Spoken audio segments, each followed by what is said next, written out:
Hello. Hi. Hi. Hi. Hello. I'm curious about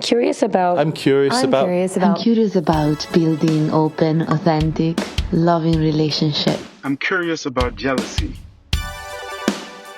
I'm curious about polyamory. Does it just mean that you're fucking all the time? How can I tell my parents that my partner is already married? I'm curious about How do you know when you're too busy to have another relationship? I'm curious about dominant and subordinate relationships. I'm curious about sexual health.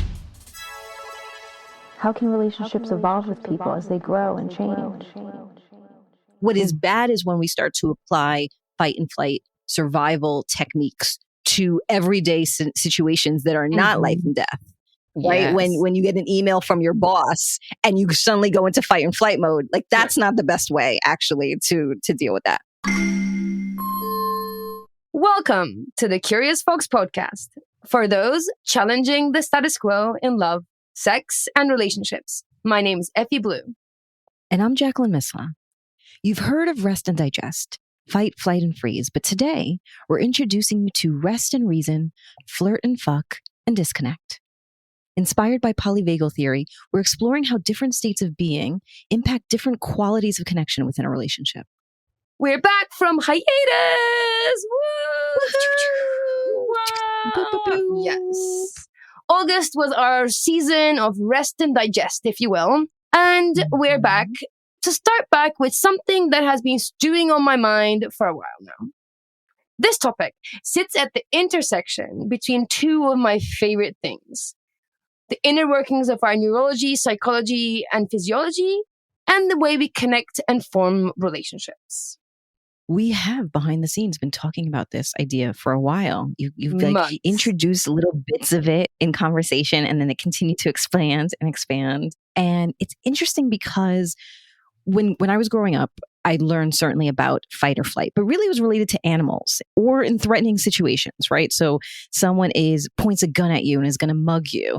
Are you going to fight or are you going to flee? Or certainly watching animals run through the Sahara. What are they doing? Are they fighting? Are they flighting? Are they freezing? So that was the context there. And then rest and digest, honestly, I didn't learn until I was probably in my 20s. I was seeing the gastroenterologist and they were telling me that is the state that apparently I was supposed to be in. And my body wasn't in for Right. much of the time, which is why I was having lots of stomach issues because I apparently was not digesting. So there was like limited context. But now I feel like that is all I'm hearing. All I'm hearing is about fight, flight, and freeze, but not necessarily what that means in a threatening situation, but what does that mean in our lives and our day-to-days and our relationships? We're constantly talking about being in that survival mode, but outside of times of threat. Yes. I think a lot of this conversation is mostly around trauma, right? Because that's when these things become kind of relevant. Trauma happens when we're actually, according to Polyvagal theory, which we will go into in a second a little bit, just to get people caught up. Trauma happens during freeze state rather than fight or flight. If you can fight or flight a situation, trauma is less likely to imprint on you. It really imprints on you when you get stuck at freeze, when you can't fight or flight. So your body kind of just shuts down as a way of preservation, and that's when trauma occurs. And then that's kind of gets imprinted, and that's things like PTSD comes from that place.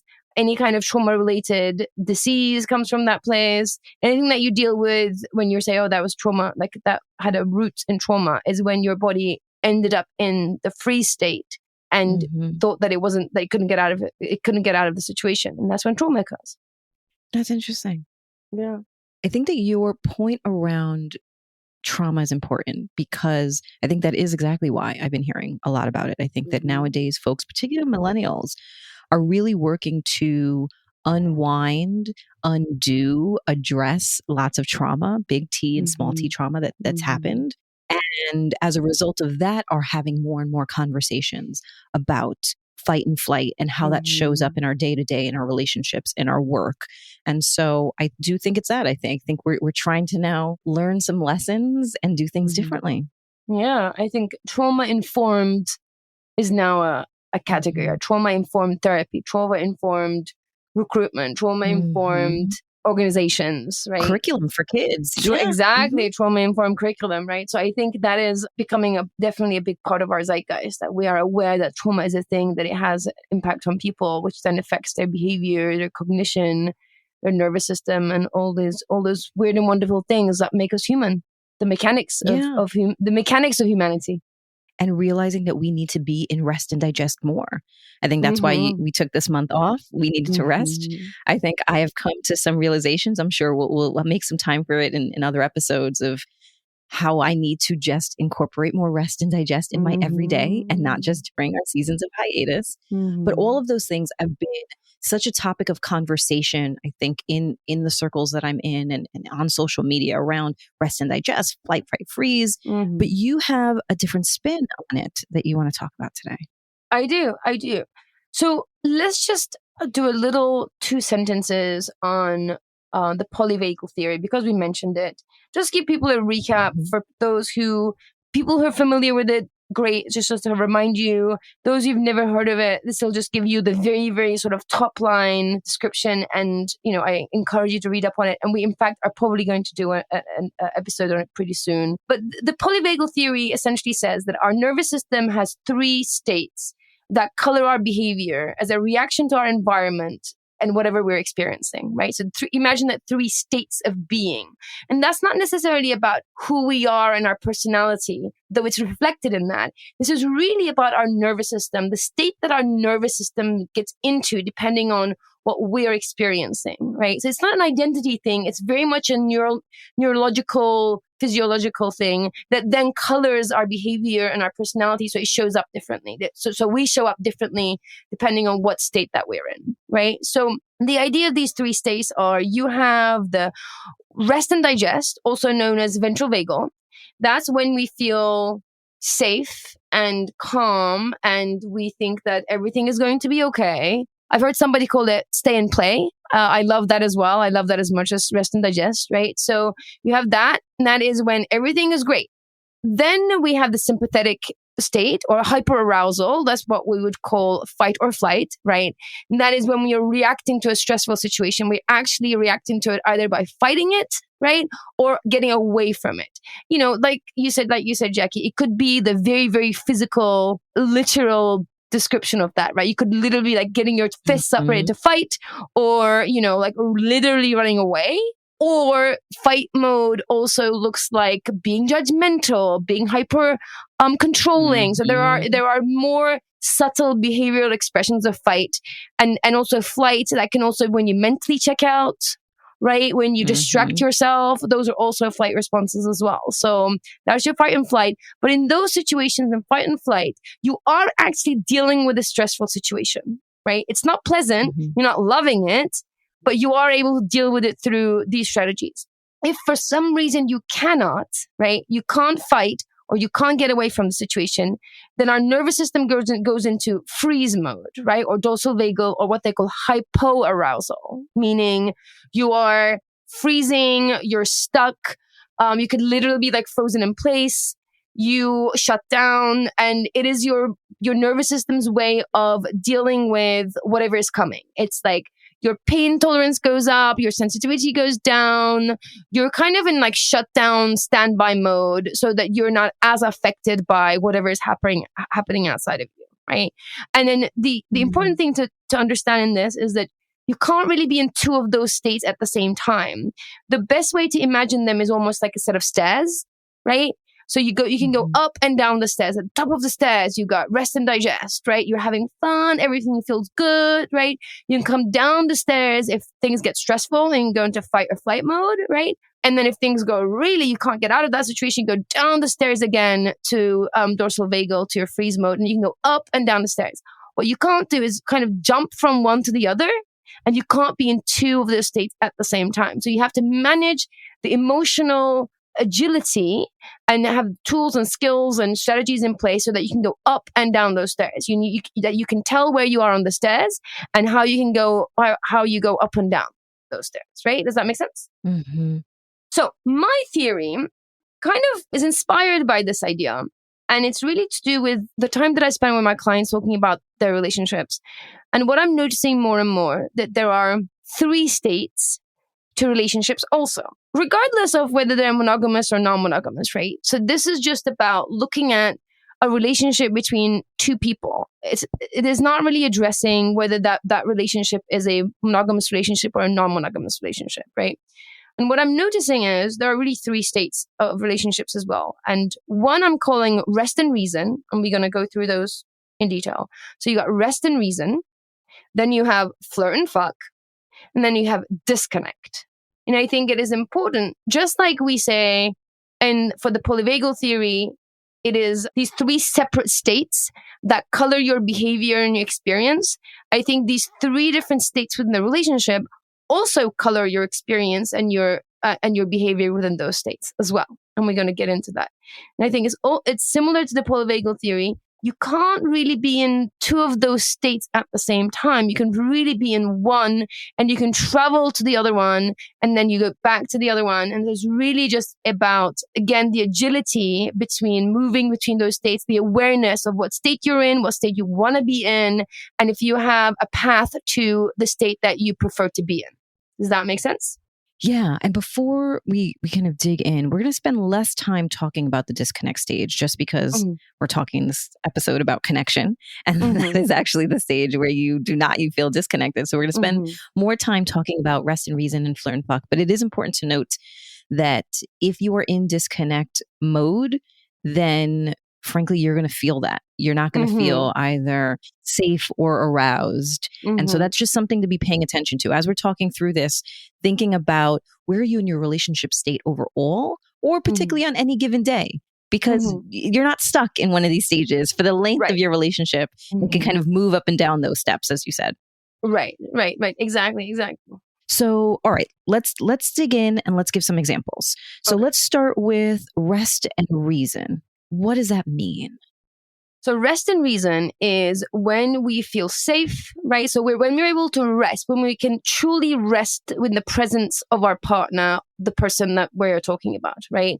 So that's when we can sit on the couch, not worry about anything, that it feels comfortable, it feels safe, secure, that it feels predictable, that there's nothing in that is rousing us into fear or into action, right? That's when we feel safety, consistency. If we're living with somebody, that we're sort of enjoying our domestic environment, maybe we're nesting, right? We're in that mode. That's kind of where we think of like an anchor in the relationship. So that's kind of rest, right?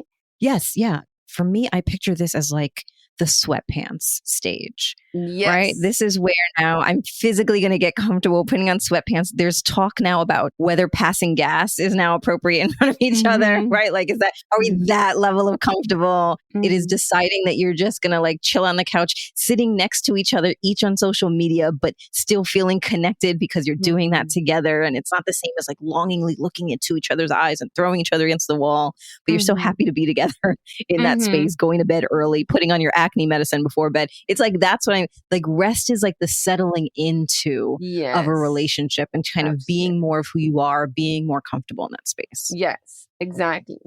Beautiful, comfortable, consistent state. Reason also sort of sits along with rest. So it's rest and reason. And reasoning piece is really about understanding life together, making some reasonable choices, processing and digesting life together. It's kind of working things out, right? Reasoning is compromising, it's problem solving, it's collaborating, it's learning and growing. It's that kind of intellectual, emotional flow that you can be with somebody, right? So that's kind of the state that we're talking about. Yeah. Right now, my wife and I are heavy in this state. We are working on wills right now. We're talking about taxes. We're talking about rest and reason. Exactly. The mortgage payments, like literally all of the very adulting, responsible things and like the compromises that need to be made and all of that kind of stuff. And so it is deciding to have a life together and then having dialogue, to your point, and compromise and discussion and growth together in this stage as you grow into adulting together. Yes, exactly. And just to mention, this doesn't necessarily also always mean like a long-term relationship, right? You can be in a rest and reason in a one-night stand.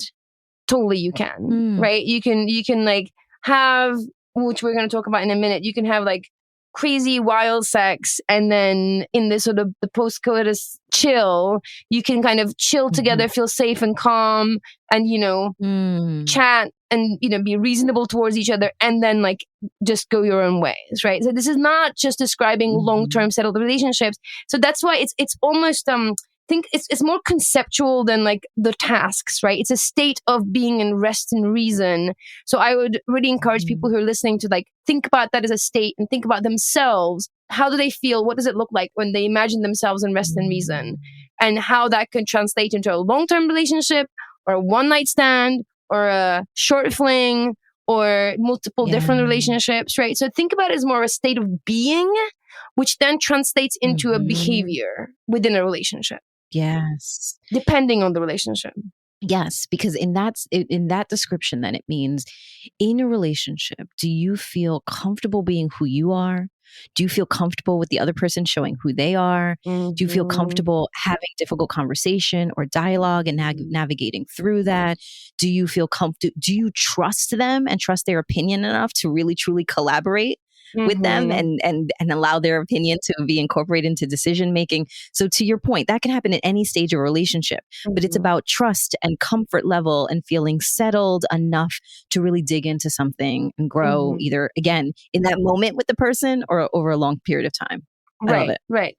So that is what rest and reason is. You're calm, you're cozy, you're comfortable, you are from a regulated mind, you're sort of what dialectical behavior therapy calls your wise mind, you're chill, that's your rest and reason. Now, that's one side. Think of this as a switch, right?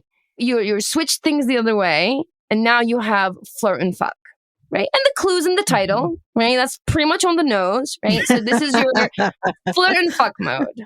And flirt and fuck mode they're slightly different from one another, right? This is why flirt and fuck. So like flirt, think about it as more like arousal, sensuality, playfulness, beginning feelings of love and emotional connection. It is flirting to get to know somebody in a very particular way. It's really steps towards arousal. I love that state. So right? much. Flirty boy. Oh, that's a new relationship energy stage that I love. Totally. I want to last forever and ever and ever. Yes. Yes. It doesn't, but it is nice while it lasts, right? And then you have fuck, right? Again, the clue's in the title, but it is when you're having sex. It's about lust, it's about passion, it's about spontaneity, it's a physical connection, it's carnal, right? It is when you are aroused and sexually connected with the other person. Yes. Also like that stage. Yeah. I'm happy with happy with all of the stages. Absolutely want rest and reason, certainly. And, some flirt and fuck is not bad every once in a while.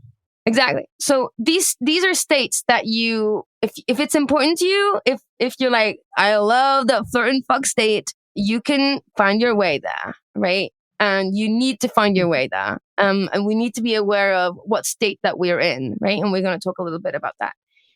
The important thing to note here is that by design, by definition, rest and reason and flirt and fuck can't really coexist, right, at the same time, because flirting, that playfulness, that arousal, that excitement needs a little bit of the unknown, right, which is the opposite of consistency and predictability. It needs arousal, which is the opposite of like rest and safety and chillness, right? So that's why we need to understand that these are kind of the opposite places for each other. And it's important to realize that we need to, like, the state of the relationship, the state of the quality of the relationship needs to shift for us to then feel flirty and aroused and sexual. Yes. Okay, wait, pause. A few different things. First, I want to go back to what you were saying. It doesn't mean that a relationship is doomed to be in a certain space. Like if you're in flirt and fuck mode, that is all that relationship is. Or if you're in rest and reason mode, that is all that relationship is. Because to your point, maybe during the week, it's very rest and reason. But then on the weekend, hair comes down, like the party lights turn on. Exactly. And we're in disco ball goes. So Exactly. So one relationship or series, a set of relationships can navigate through each of these phases. To your point, it just can't be at the same time. We're not necessarily negotiating and talking about our will and flirting at the same time. I mean, maybe that's somebody's kink, and your kink is not my kink, but your kink is okay. But in most cases, those things are going to happen separately. And also want to note that it doesn't mean that people are only having sex when in flirt and fuck mode, because I've had plenty of rest and reasoning sex. Like I've had sex that feels comfortable, that feels predictable. Wholesome. Wholesome. Sure. Yes, I've had where it's like it still feels good. You're still getting off. You still feel connected, but it's not that passion. It's not like devouring each other. Yeah, that totally makes sense, right? That's why it's called flirt and fuck, not flirt and comfy sexy times, right? So it's not really about the actual sexual act, which can be this like comfy, cozy act that you just described. The flirt and fuck sex has a different quality, right? And we all kind of have an idea about that, right? So it's really less about the act of sex, but more about the state in which you're having the sex, right? And you might find that if you're craving sex that comes from the flirt and fuck mode, if you're having a ton of rest and reason sex, you might not feel satisfied because what you're seeking, what you're yearning for is the flirt and fuck state sex. Yes. Yeah. When we were talking about this before, an analogy that you gave or an example that you gave that made a lot of sense is masturbating right before bed so you can get to sleep versus you are so turned on that you just have to do it, right? Like something happened during the day, there was a date, something, and you watching something and your body's just is you need to be touched in this moment, right? There's a difference between those two things. Either way you're masturbating, either way you're getting off, but one is comfy, cozy, gives you some warm vibes before you sleep, and the other feels like an insatiable craving that you just need to be touched. Exactly. And those are the differences. And both have their place and both are lovely. Yes.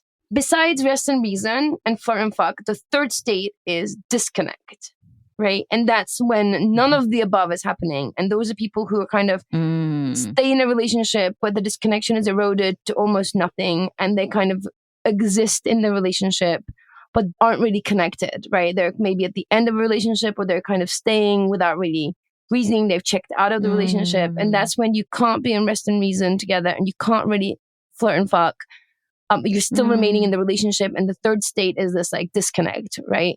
And that's your way of just being in that relationship. Yeah. Yeah. So you neither feel comfortable nor do you feel aroused. You neither feel attracted to the person in a wild way, nor do you feel like there's trust there in order to build a life together. Right. Right. Exactly. So given those three states, rest and reason, flirt and fuck, and disconnect, I do not want to be in disconnect. So let's put that one to the side. Park that. I imagine many of us do not want to be in that stage in any of our relationships, but I do want to be in rest and reason and in flirt and fuck. A motto of mine is and, not or. I do not want to have to choose between them. Right. And so if we want to have both, what could that look like? Because, let me say, there have been times when I'm in my rest and reasoning mode in a relationship where we get glimmers of that new relationship energy, flirt and fuck, particularly, let's say, like vacations. Vacation sex is so different than at home sex, right? Like I'm not surrounded by my visual to-do list of all the things, right? And I can just be in the moment and be there. And so there's these moments of oh yeah, I remember what that was like. But I want more of that. Sure. I think in longer term relationships, we tend to gravitate towards rest and reason over time. And flirt and fuck is something that we kind of have to work towards, or I guess work on. Yes. Because I think longer term relationships is really about more kind of doing life together, right? Unless we work on it, the flirt and fuck diminishes over time, and it needs to be nurtured, and you need to consciously step into that state if it's not happening for you naturally, right? And I think really a balanced relationship does require both states, unless people have decided Now, that particular relationship is about one state, which is also okay, right? You and your partner decide this relationship is really about rest and reason. This is our safe home.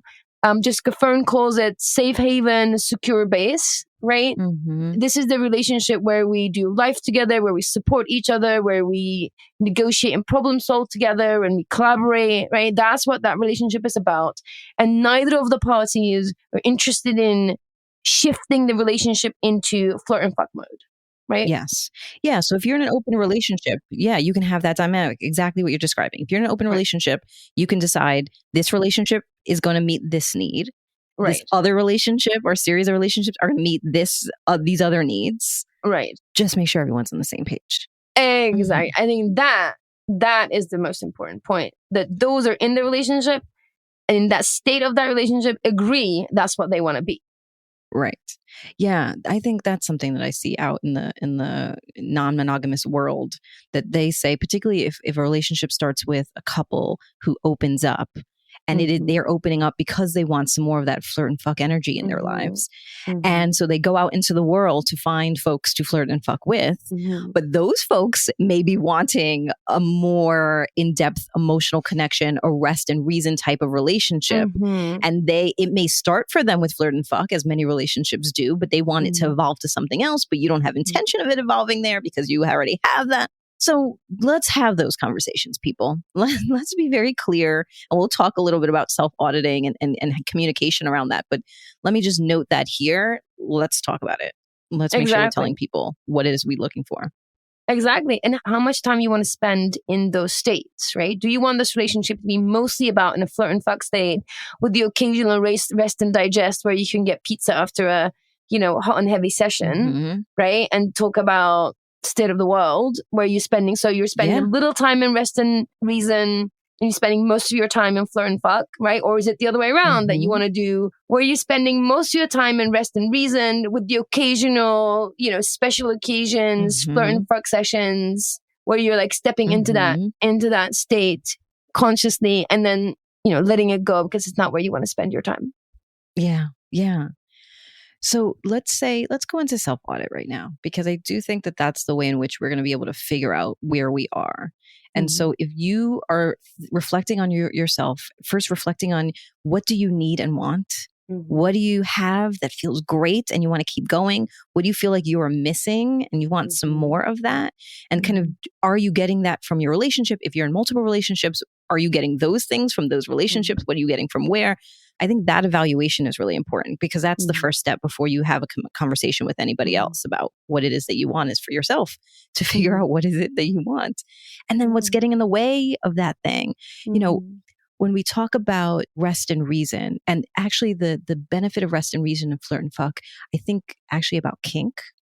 And so there is a spontaneity and a anonymity that comes with exploring a new kink and telling somebody who you don't have to actually sit at the breakfast table with or drop off your kids to school with, whatever, that you want to do this particular thing that you wouldn't actually tell somebody who you have that kind of rapport with. So there's something about exploring new things about yourself with someone who you're not in rest and reason with. And there's something also to be said, though, about being in a relationship where you feel so safe and comfortable with each other that you are willing to explore those things. And so I think about, for myself, exploring some of my desires and why is it that some things I would want to explore with somebody brand new. Maybe I feel embarrassed about it. Some of what I've heard of people say is that in the beginning of our relationship, I could have done that. But no, I respect you way too much now to do that thing. That actually, as the relationship progresses, you become less and less comfortable exploring that part of your fuck side. And is there a way, as we're talking about trying to get it all, if I am in a relationship where I want all of it, is there a way that I can lean into the fact that we're really comfortable and trust each other to try to explore the sluttier, wilder, darker, kinkier side of some of the things that I want in my sex life? Sure. I would be curious if you are truly in a rest and reason state to such an extent that it is getting in the way of exploration and kinkiness and sort of the darker things, right? I would wonder if you actually don't feel safe, that you're not in rest and reason, that you might actually be in disconnect in some way. Because if you truly felt safe, you could explore those things because you'd feel safe that your partner would not see you in a different way, right? I think sometimes we feel safe, right? Or we imagine that we're safe, but that safety feels so precarious that we don't want to be fully seen because we think that if we're fully seen, the relationship won't stand. So technically, that's not really safe. That is an illusion of safety. So if that's where you are, my question to you would be, are you truly in rest and reason? Or are you in some version of disconnect, right? And that there's an illusion of safety. Because if that safety is so precarious, that you don't feel comfortable exploring some kink or you don't feel comfortable fully seen, then I would wonder if you were truly in rest and reason. That makes sense to me. So 2 things I'm thinking. One is, yes, I do think that being able to feel safe enough to be fully seen is important. And so having that foundation can be important to exploring something. And I think for me in particular, some of the things that really turn me on are the things that are naughty, essentially. Oh, we shouldn't be doing this.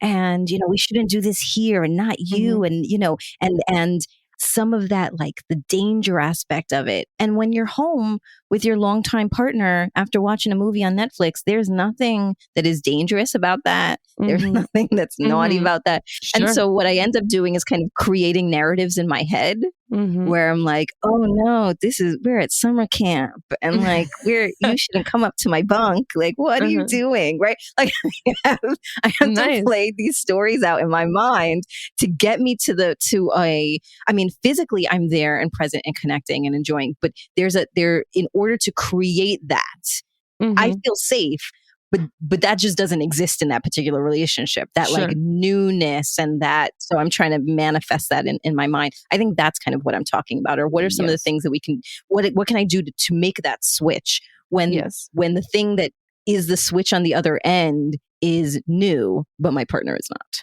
Yes. So again, like the polyvagal here, this is really kind of nuanced, right? It's you feel safe enough to actually, the idea is that in rest and reason that you feel safe enough in terms of the structure of the relationship, right? Not safe in that, we're doing something naughty together, right? You can feel safe within the relationship while doing something naughty together. It's not that you feel safe that you're not going to get caught by the police. You feel safe as in this relationship is a safe place for me to be seen and heard, and I'm not going to be abandoned. I'm not going to be rejected. I'm not going to be discarded. I'm not going to be lied to, right? I'm going to be taken care of. So the safety piece isn't necessarily safe, meaning like you said, you're not going to get caught safety. That's not what we're really talking about. It is more like that you feel safe within yourself as in terms of sense of self and sense of safety, right? So I do think that you kind of, when you're truly in rest and reason, right? When you feel that you can rest, and that you are fully, you feel safe being fully seen and heard, and you can feel vulnerable and you can expose yourself like the polyvagal theory steps. You can then go up the steps into flirt and fuck, and now you can come up with your fantasies of being naughty, or actually go out there and be naughty and don't hurt anyone, don't get caught. Right? I think those people who stay in and rest and reason for long periods of time and don't go up to flirt and fuck, I think they actually may not feel safe. Like they don't feel safe. You need to feel safe to be able to leave that rest and reason to go into flirt and fuck, and then knowing that you will come back to that, right? I think the fear is that you go from rest and reason to flirt and fuck and then go up to disconnect, right? Rather than ideally what we want to do is we want to go rest and reason, flirt and fuck, rest and reason. Rest and reason, flirt and fuck, rest and reason. But I think the fear is you're kind of either in, so you have sort of disconnect on either side of these things, right? That you cling onto an illusion of rest and reason because ultimately you probably feel disconnected on some level. So you can't leave this illusion of rest and reason to go into a truly flirt and fuck mode, knowing that you will find your way back to rest and reason. Yeah. So let me think about that. I do think that I have been in situations, I've been in phases or moments within somebody that I'm in rest and reason. It feels comfortable, it feels predictable, but it feels good, it feels safe. But at some point, I think that if my flirt and fuck needs are not being met, I could move to disconnect, or I could feel like the needs of my sexual needs, the needs of my body aren't being met in that relationship, and that can create the resentment or fear or whatever those things. And then actually, I'm no longer then in rest and reason because I'm not feeling safe, and I move to disconnect. Right. I've also then been in flirt and fuck where it's like exciting and fun, but then maybe I don't feel like they could see me. I have to like suck in my stomach. I've talked about that, right? Or like accentuate my curves. And because I'm trying to, I don't know if I feel comfortable sharing my full body and its full state with them. And so in that moment, then I actually then also start to disconnect. Because I'm paying more attention to the lines of my body than I am being present in that moment. And so you're right, it's super precarious. You can like be in the state, and if you don't have enough of the other, if I don't have enough safety and security in flirt and fuck, then I can move to disconnect. If I don't have enough flirt and fuck and kind of some of that arousal energy in my rest and reason, I can move to disconnect. Right. Exactly. Exactly. So in an ideal, if when you get this like ninja level, and we'll talk about the self-audit and transition, like how we do this in the ninja level for this, what you're doing is you have the agility, the mental and the emotional agility to rest and reason, to flirt and fuck, and back to rest and reason. So for example, you're in flirt and fuck, but you realize that you're actually kind of thinking about your body and you're sort of your body conscious, and you find yourself disconnecting. Right? Can you, instead of going to disconnect, can you go back into rest and reason and say, hey, can we stop and go into the reason mode and say, can I just tell you what's going on with me? Can we pause, stop, rest, feel safe? Can we just talk about, can I tell you what's going on with me? Like I'm in my head and all I can think about is how my body looks. And now you're in rest and reason, right? Hopefully you can get a resolution of whatever you need. Your partner's probably saying, honey, you're hot, or whatever it is that you need. Maybe you just need to be heard. And then once that happens, hopefully you can like gather yourself back up and then move towards flirt and fuck again, right? So the ninja level for this is to be able to shift between those two modes without stumbling into disconnection. Yes. Yeah, I think I see this too with folks who, let's say, maybe are in rest and reason, or long-term partnership, and want some of the flirt and fuck and expect that that's just going to happen spontaneously, right? I've been in that situation where it's like, no, we shouldn't plan that we're going to have sex on Friday. Like it should just happen when it happens. And I see in what you're saying is that is not then having the dialogue around what the needs are and creating space for that. It is just hoping that somehow naturally the planets will align, you'll be on the same page, and something will happen whilst you are making Friday night dinner that will inspire passion between the two of you. And I think that's definitely very different than, hey, on Friday, we're going to disconnect from everything else and connect with each other, and let's see what happens. And this way you're not planning actual sex. Unless that's sometimes planning actual sex can be really fun though too. But you're planning connection, and that can morph into, to your point, then you can walk up and down those steps together. Yes, exactly. And to your point, absolutely. I think planning sex can be fun, and a good place to learn from is folks in the community who plan to the T scenes.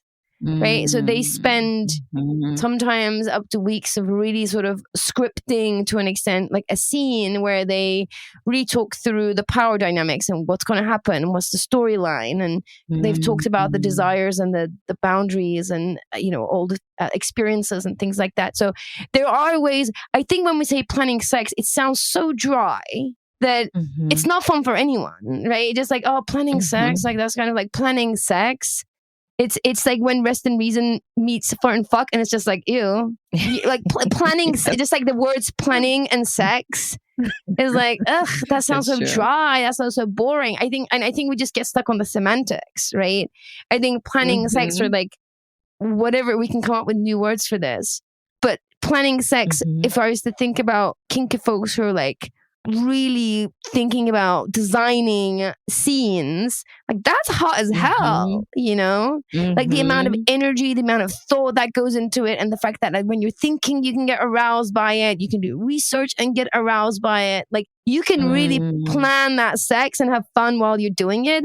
But I think when we say words like planning sex or scheduling date nights, I think we might want to think about those words. I think those I think the words are what sort of making us go wah wah. Like scheduling sex, like scheduling is a boring word. Like why are you putting it next to like an exciting fun word like sex? You're ruining it, you know. It's like cilantro in my food. Like you're like putting a horrible tasting soapy thing in my delicious food and telling me I should be happy about my food. It's just not gonna happen, you know.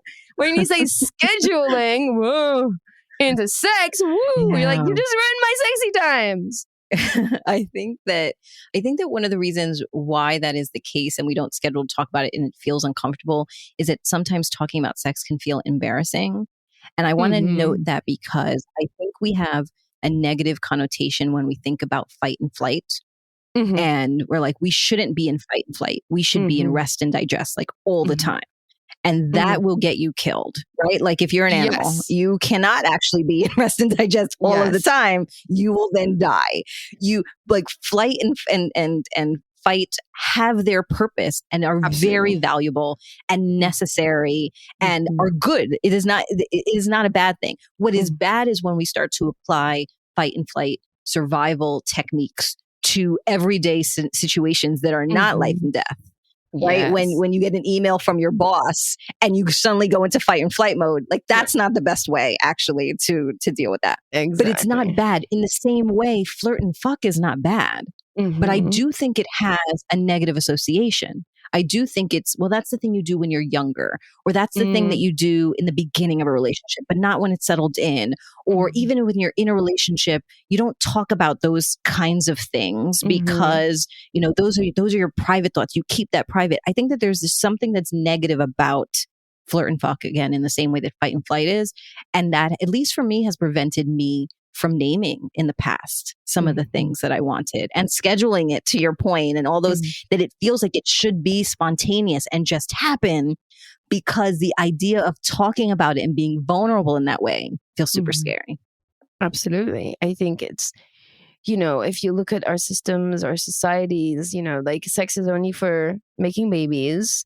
In marriages, like we don't encourage this idea of like embodying our sexuality. We don't talk about being fully sexually self-expressed. Like we don't think about flirting as a certain energy that you also get to do with your 20-year-old partner, not age, but the relationship that's 20 years old.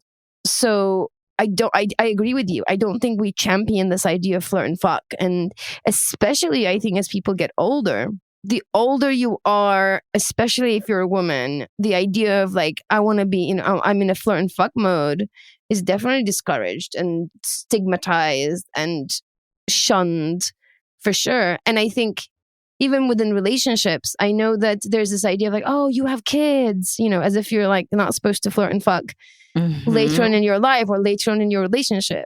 That's not the case. However, here's the super important thing. And I want to keep coming back to that and just pointing it out for anybody who's listening, who's saying, listen, our relationship is not about flirt and fuck, right? And that's okay. The idea is not that you must have those things in your relationship. The idea is to be aware of those states, that those states exist, and they cannot coexist. And you might have to shift from one to the other depending on the needs and wants of the people in that particular relationship, right? As long as people are aligned, like we said, it is okay to have a relationship that purely exists in rest and reason. It is a-okay. As long as nobody in the relationship is yearning for, seeking, hoping, wishing, you know, secretly praying that there was a flirt and fuck mode that suddenly spontaneously that happens in the relationship, right? That's the only glitch. You can have a relationship that's all about flirt and fuck. You can have a relationship that's all about rest and reason. You can have a relationship that beautifully and smoothly transitions one from the other. You have a relationship where you have to actively say, hey, tonight's all about rest and reason. Hey, this weekend's all about flirt and fuck, and you have to name it, right? Those are all A-okay relationships. The thing they have in common is that people in it are aligned. Yeah. And alignment also means, I mean, there are plenty of relationships where let's say you're in a rest and digest mode and both folks feel like they want some of that flirt and fuck energy, but don't tell each other that. And so they're actually both masturbating in separate rooms, wishing that they could be having sex, but actually are, so that is true. And there are instances, I'm sure this has happened for me, where I'm in flirt and fuck mode and want some more safety and some more grounding. And both people may want that too, but don't want to mess with the energy. Don't want to be that person that like ruins the fun with scheduling, as you say, that wants to continue to play the game. And so how do we create both of those things? I think that if you are in a monogamous relationship and you've decided that you're going to have one sexual partner, then it is about being aware and having that conversation around how can you consider or collaborate on how much time you want to spend in each of those areas. I think that's where the self-audit can come in. What do you can ask yourself, what do you currently have? Why is it that way? What do you want? Can you get it from your current relationship? What do you think your partner wants? Why do you think that's what they want? Because the next step is going to be communication to validate if that's the story in your head is true. But to do that self-audit to say, am I getting all those buckets met? Do I feel the safe and the sexy? And how much time do I want to spend in each? Yes, and what it looks like, right? What does rest and reason look like for you? Is it sweatpants, couch, Netflix? Is it out there trekking in nature or planting a garden? Is it intellectual pursuits? Like, are you taking classes together, right? So what is it? What does rest and reason look like for you? Like, what is that state? This is what I'm saying. It's like, think about it as a state, a way of being. And then you need to kind of do the self-audit around what does that look like? Like, what does safety look like for me? When I'm safe, how do I know that I'm safe? What's happening to my body physiologically? What's happening to my breath? What's happening? What does it take for my environment to induce a state of safety for me, right? So the rest and reason piece is something that is very, very personal that we need to understand for ourselves, both personally and also in the context of the relationship, right? Because rest and reason in one relationship can look very different than a rest and reason in another relationship.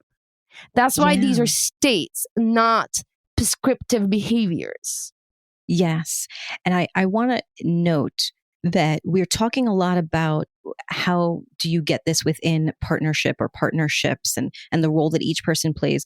But I want to go back to, and we talk about this all the time, it really is about what's happening for you. If you are not comfortable with things, with yourself, with things in your life, you're not going to have that kind of comfort level with somebody else. If you do not feel sexy and have that energy, that's going to be really hard to manifest that within a flirt and fuck dynamic. And actually the solution doesn't even need to come with the other person. So I'm in polyfidelist relationship. So I'm not sexually active with anyone outside of folks that I'm in relationship with. And right now I have been with my wife for almost 10 years, with my partner for almost 4.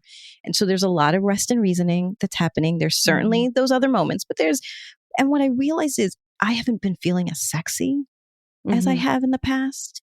And it's not about not having sex. I'm having sex, but that like flirty energy, feel swagger, like I wasn't feeling that.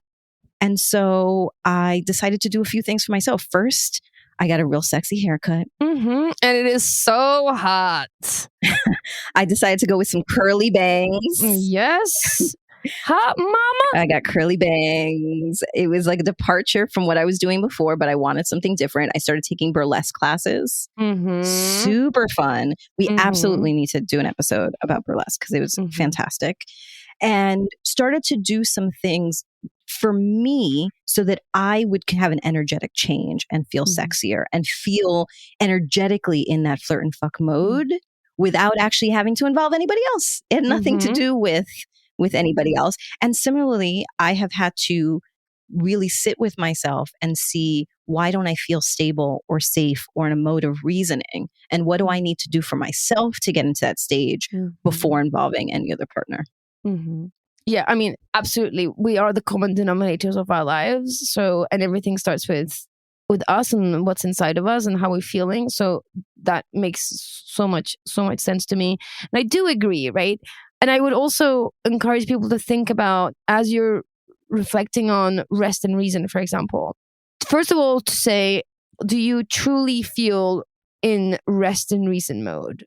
You might be on the couch in your sweatpants watching Netflix, and it might look like you're in rest mode, right?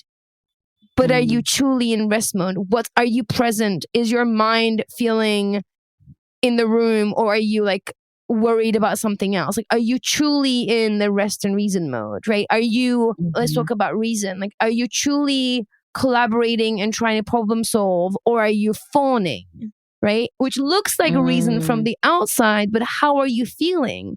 So absolutely, I think when we're reflecting on the rest and reason or flirt and fuck, we have to really truly think about how we're feeling, and if we're truly embodying that, right? Whether it's just looking like that from the outside. Yeah. And then you can switch. Again, doesn't mean you're like stuck in that stage. You can, once you have that realization on the couch, you can like shake it off and be like, no, be here. Right. Be here in this moment. And you can walk up those steps from disconnect. Right. You can walk up to the top and sit there and rest and reason, or you can like look at the other person and give some eyes and maybe move to some flirt and fuck. But you have the ability to navigate through, if you're in a relationship that, you know, that's your only sexual partner. If you're in an open relationship, then you do have more options. You can have different relationships that meet different needs. The key there is to be honest with all parties about the kind of connection that you want in that, and make sure that there is consent about the type of connection that exists in each of those relationships, and not just segregating them in your mind and not talking to anybody about it. Right. Absolutely. Same with flirt and fuck, by the way. It's like I mean, flirt and fuck is kind of fun, you know, section title. And I think even though we're saying flirt and fuck, and we're talking about it being this like carnal, yearning, tearing each other's clothes off type state, again, that's a really prescriptive behavior. We also have to think about, like, step back a little bit and think about, what does flirt and fuck look like for me, right?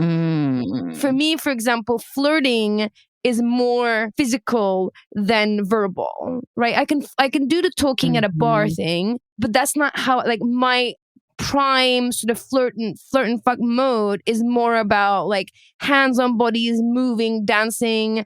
That is for me. Okay, now I'm in a flirt and fuck mode. I'm more like the flirt on a dance floor than I am at a bar. Because at some point, the conversation at a bar is going to put me in my reason mode for too long. I'm probably going to get caught in some argument or explaining some concept because my nerdiness will kick in, and I'm going to fall out of flirt into reason. Right. So I know that for me to stay in flirt, we either have to get to some sort of physical and like to some sort of physical contact, or ideally movement. Right. And it doesn't have to, like I said, I flirt on a dance floor above all, you know. So it looks different for different people. Yes, that makes sense to me. Like, you know, I'm going to be having some serious life conversations. Again, we're doing wills and mortgages and all those things. But I often, like to have those types of conversations outside. And, you know, this coming weekend, going to go to the park and, like, you know, sit out in the park with my wife and talk through some stuff that just as we're kind of figuring out next steps in some of the areas of our lives. And there's something about being outside and grounded in nature that allows me to be in that rest and reason mode. Again, being at home, I'm just surrounded by my visual to-do list. And so being outside of that state. And then to your point, yes to dance floors for flirt and fuck mode. Sure. Yes to that, please. Yeah. One of the things that a need that I would like met, I need to figure out what stage do I need to, I just want to make out. I miss making out, man. Yeah, right. Like in the beginning, when you're just like kissing and kissing for like hours, and like, and there's the touching, the other things, but you just like can't stop. Why does that go away? It doesn't go away. You need to awaken it. It doesn't go away.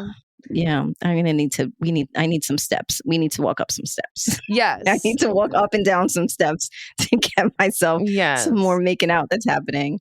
Yeah. And again, I guess that's, you know, I got to doctor heal thyself. I need to do self-audit and then have conversation. have conversation with the people in my life and be like, hey, what are the conditions under which we can have a makeout session? Totally. I think it's asking questions like, what gets you to flirt and fuck mode? What does it take for you?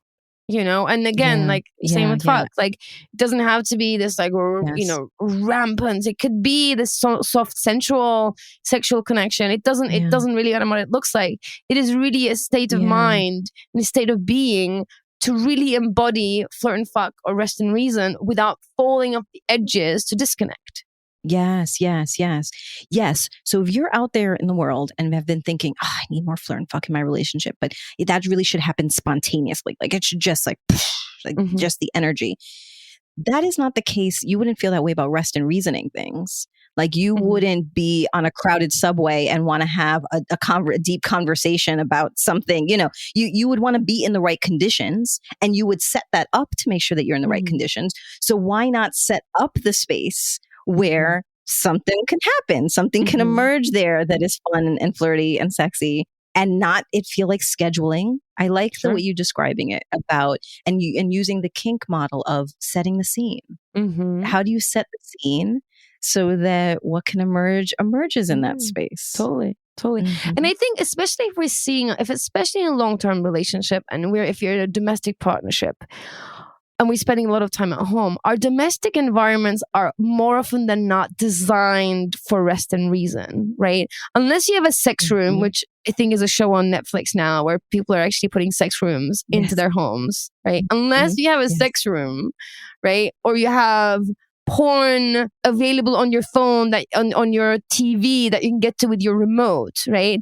Most of the time, our domestic environments are geared towards rest and reason, which is something else that we might want to think about, right? They're designed for ease, they're designed for comfort, they're designed for predictability, right? And I think both macro and micro, systemically, culturally, societally, and micro domestically, we don't put things in places to really invoke flirt and fuck energy, right? So it's not only that it's fades within ourselves, but we don't have the external clues and the support and the celebration of sex and sexuality. So flirt and fuck doesn't get the same support and the push that rest and reason gets, right? So if you look at the sex positive communities, people who are having who are talking about sexuality or experimenting, they're exchanging notes, going to sex parties, right? Exploring, all that kind of stuff.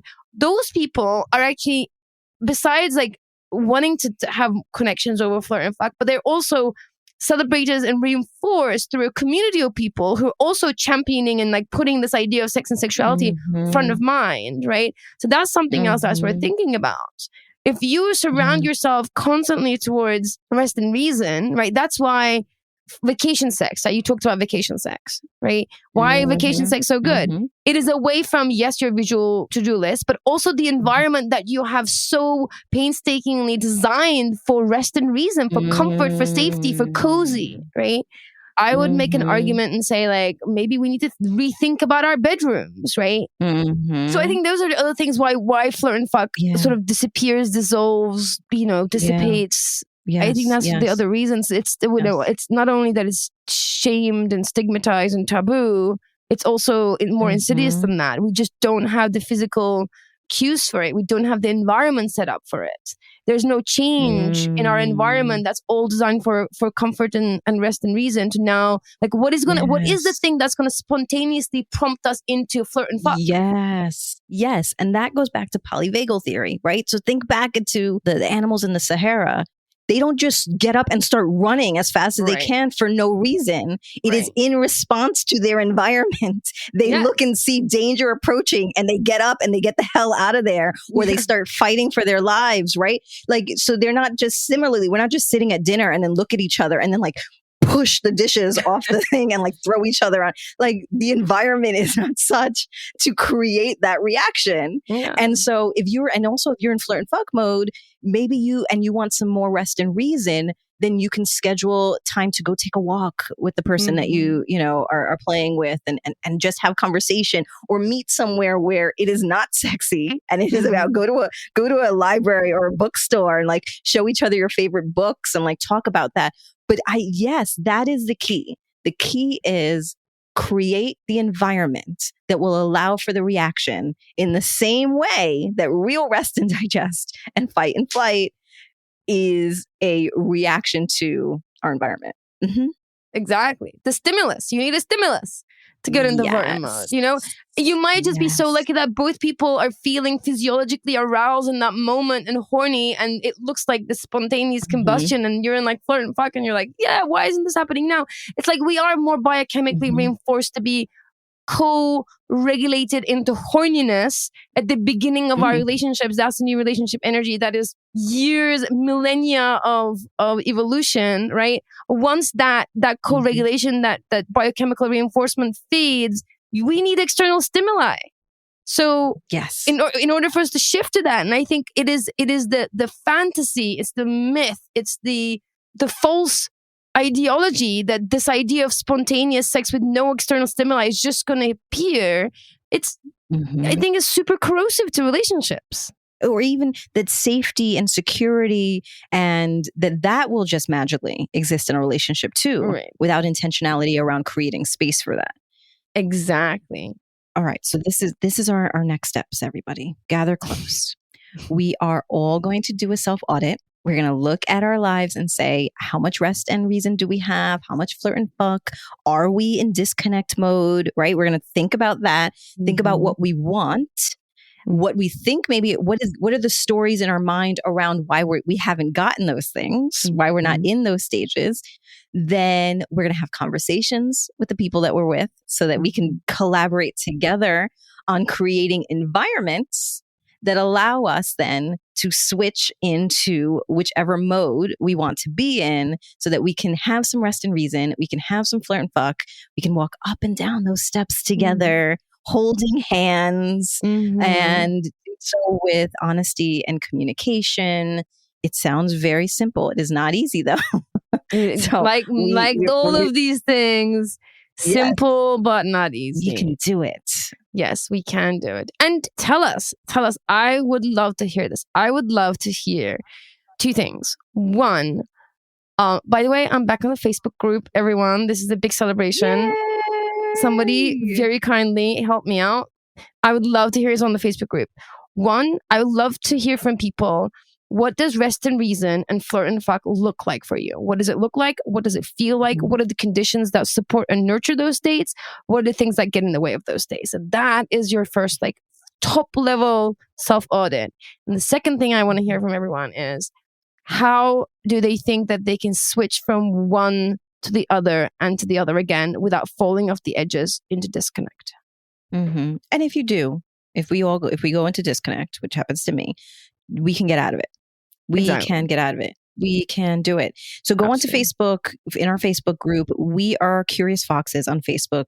You can check us out on Instagram. We are Curious Foxes. And then check out our website. We are Curious Foxes. We have been doing some website updates to make it easier for you to find the blog posts and the resources that you're curious about. We love the way that it looks. We love our artist partners. And so please go on, take a look. It is both colorful and informational. You're going to enjoy it. And if you find this episode or any of our episodes interesting or funny or helpful, please share our podcast with a friend. Quickly rate the show, leave a comment, or subscribe to Apple Podcast or follow on Spotify and Stitcher. It is only going to take you a few seconds of your time, but it will have a big impact for us. And if you want to support the work that we're doing and continue to indulge your curiosity, join us on Patreon at We Are Curious Foxes. You're going to be able to find mini episodes, podcast extras that couldn't make it onto the show, and over 50 videos from educator-led workshops that we have hosted. So go to Patreon at We Are Curious Foxes, and then let us know that you're listening. Share your comments and stories and questions and episodes ideas by emailing us or sending us a voice memo to listening@wearecuriousfoxes.com. Or you can record a question for the show by calling 646-450-9079.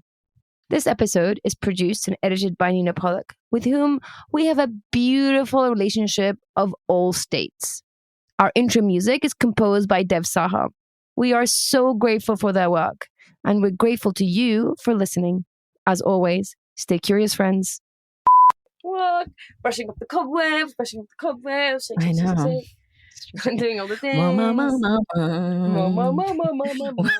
Well, Peter Piper picked a pack of pickled peppers, Peter Piper picked a pack of pickled peppers. Where's the pack of pickled peppers Peter Piper picked?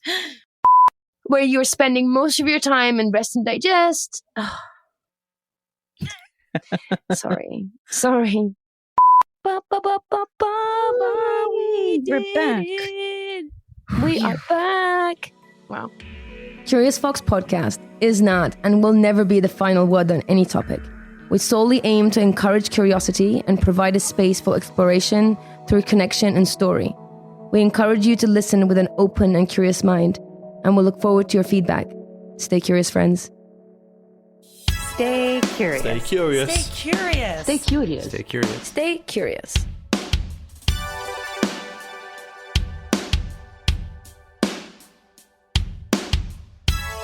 Stay curious.